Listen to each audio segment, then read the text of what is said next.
I'm Rena Obozeghie. Welcome to a new week.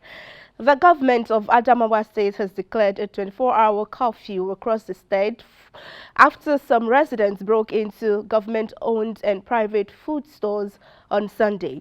The looters complained of hardship following the removal of fuel subsidy on petrol and the high cost of foodstuff in the area.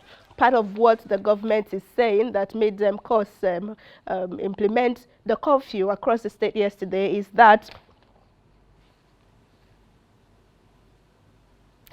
aside from food items, people were also seen with items such as generator sets, mattresses, and other non-food items that were said to have been looted from stores owned by private individuals.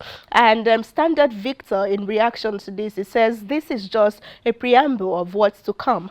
Nigeria agitation will be the greatest in human history when only few are enjoying the national treasury and many are suffering. Thieves everywhere you go.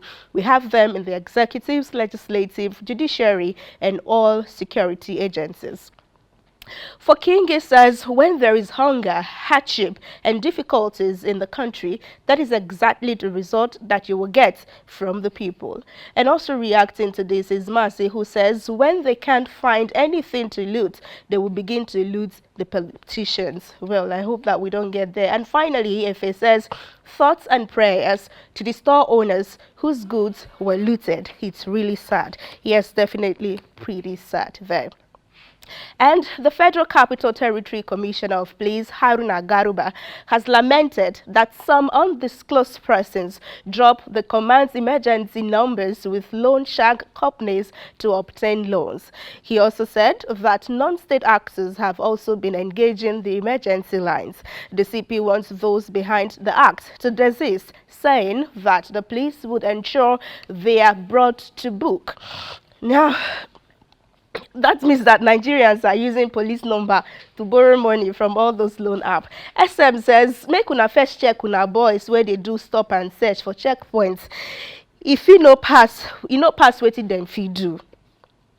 Olatunji says, just the same way Nigerian government gets loans in the names of Nigerians but shares them amongst the gladiators only, Nigerians had learned a bad lesson from the government and are using it against the same government. Also reacting to this is Attorney General, who says, story, OTP, that's one-time password, is not required for linking the phone number, Abi. Better do a proper in-house investigation. But responding to that and clearing some doubts, because a lot of persons were saying things like this, that how about the OTP? How do people get access to the OTP? Habib is saying that not necessarily. If one of their customers failed to pay back, they will enter his contact and start calling and sending SMS to the contacts claiming their creditors use them as guarantors. If that person has police emergency number stored on his contact, it's automatic to receive it. You know how people do. You may have received number embarrassing one of your friends to you and how he's planning to run with their money. And then finally on that, Esther says, sigh, Nigerians are stressful. Like, no be small thing, but yes, away from that now, the Jigawa State Governor, Umaru Namadi, is begging Nigerians to be patient with the reform policies of the President, Bola Tinubu, saying that there will be positive outcomes in the future. The governor stated that the President means well for the country and success will certainly be achieved. If Nigerians play their own roles as citizens, they will be the beneficiaries of the subsidy withdrawal as well as other policies. Here is partly what he said while he was speaking at an event over the weekend. He says the presidency of Bola Ahmed Tinubu means well for Nigeria. What it requires is understanding and support of Nigerians, because soon they will turn to be the real beneficiaries of the subsidy removals and other perceived tied policies. In reaction to this, Dan says, why is it always the ones feeding fat on government treasury that plead with the suffering to be patient? Kelechukwu says, we are resorting to hoping after the promise of hitting the ground running. Well, that's not new. It was the same sermon during Buhari. Be patient. Things will get better, but they never got better. And also reacting to this is Checkmate, who says, why are some governors begging Nigerians? Beg people in your state on measures to ease the hardship in your state, not Nigerians. Tinubu is currently ruling. He has a mouthpiece. And away from that now, as we expect the second and perhaps the last list of 12 prospective ministers that are the Senate from today, reactions are still trailing the available one of 28 names. Groups that feel left out are calling for amendment. The Labour Party, of course, has described it as uninspiring. And then the 25% women group are asking that the 10% at least should be incorporated in the remaining list to reach 35% in alignment with the ruling of Federal High Court in Abuja in April 2022. And also the community of persons with disabilities has gotten 0% so far, and this is not sitting well with them. Talk about the youth now.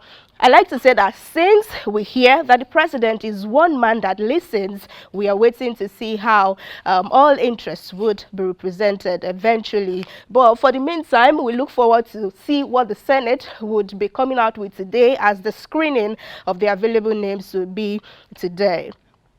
Away from that, American rapper Cardi B has become the latest performer to have a thing thrown at her on stage. Cardi B, in a viral video on the internet, was performing at an event in Las Vegas when a member of the crowd threw some liquid substance from a cup at her. In the widely shared clip, the singer was captured reacting after the drink splashed over her, while the lady who splashed the drink was immediately escorted out of the venue by security.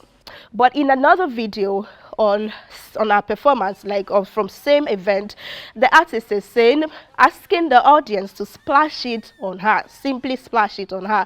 Apparently it was a wrong timing for the member of audience, and so she reacted to. Again, in another video, she was caught throwing her microphone again, but this time at a DJ, and that is the video you have on your screen right there. So the question is now, is that how she defends herself or something? But let's leave that now to take some reactions.